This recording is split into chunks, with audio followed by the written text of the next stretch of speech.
Malheureusement, 3 entreprises sur 5 meurent avant d'avoir atteint l'objectif pour lequel elles ont été créées. Comment faire pour pallier à cela? Quel processus doit-on suivre pour le développement de sa PME? Nous en parlerons dans ce numéro avec M. Aïechan Vierge, expert en stratégie de développement des PME. Aïechan, bonjour. Bonjour madame. Quelles peuvent être les raisons de la mort d'une PME? Parler de mort d'une PME, cela suppose qu'elle a été créée et donc qu'elle existe. Voilà. Qu'est-ce qui fait maintenant que la PME n'arrive pas à passer ces 3 ans et que la PME meurt? Eh bien, la mort de la PME peut être suscitée par le manque de financement. Et pour la PME qui existe, avoir du financement, eh bien, c'est avoir des marchés. Et donc, quand la PME a plus de marché, elle peut mourir. La PME peut mourir aussi par faute de bonne gestion. Parce que on peut créer la PME et ne pas avoir tous les outils de gestion, tous les outils pour pouvoir donc développer donc notre PME. Voilà. Et donc, c'est une question de gouvernance, mais c'est une question aussi de stratégie. Voilà, qui manque donc à la PME. D'accord. Et selon vous, quelle est la première étape pour développer sa PME? Alors, pour développer sa PME, il faut avoir une stratégie. Il faut tout de suite connaître ses potentiels clients. Il faut connaître ses potentiels clients. Et une fois qu'on a déterminé donc ses clients, déjà tenant compte du fait que nous existons, les clients que nous avons, il faut véritablement travailler à leur satisfaction. Et donc, les PME, l'état des lieux montre qu'elles n'arrivent pas véritablement à travailler à la satisfaction de leurs clients. Donc, quelles sont les stratégies qu'on peut mettre en place pour le développement d'une PME? Déjà, la PME peut se fixer comme objectif de soigner d'abord son image. Le promoteur doit soigner son image et soigner l'image de ses produits. Ça, c'est pour moi la première chose à faire quand on veut se développer. Voilà, parce que l'image fait vendre. Voilà, l'image fait vendre. La deuxième chose, c'est d'avoir une stratégie de culture client. Travailler véritablement à la satisfaction des clients, de savoir que le client est roi et il va demeurer roi, parce que dans l'écosystème même de l'entreprise, eh bien, c'est le client qui est le donneur d'ordre. C'est le client qui met tout le monde au travail dans une entreprise. De sorte que sans client, eh bien, le personnel n'aura rien à faire.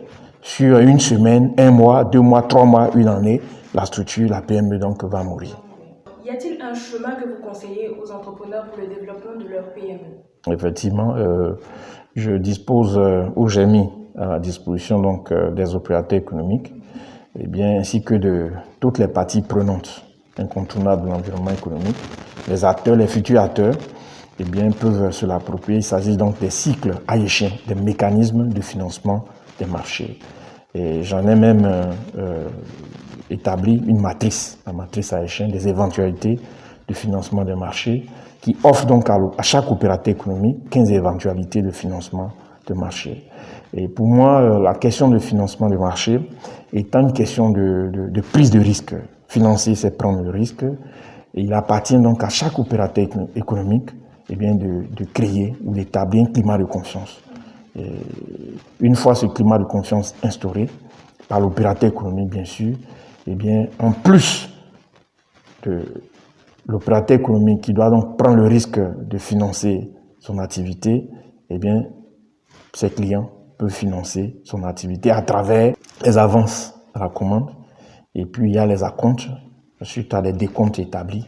Voilà, donc le client, le potentiel financier pour l'entreprise. Dernière recommandation que vous pourriez donner aux détenteurs de PME? Les PME, pour moi, doivent faire 3 choses éminentes. La première, c'est de pouvoir soigner leur image et soigner l'image de leurs produits.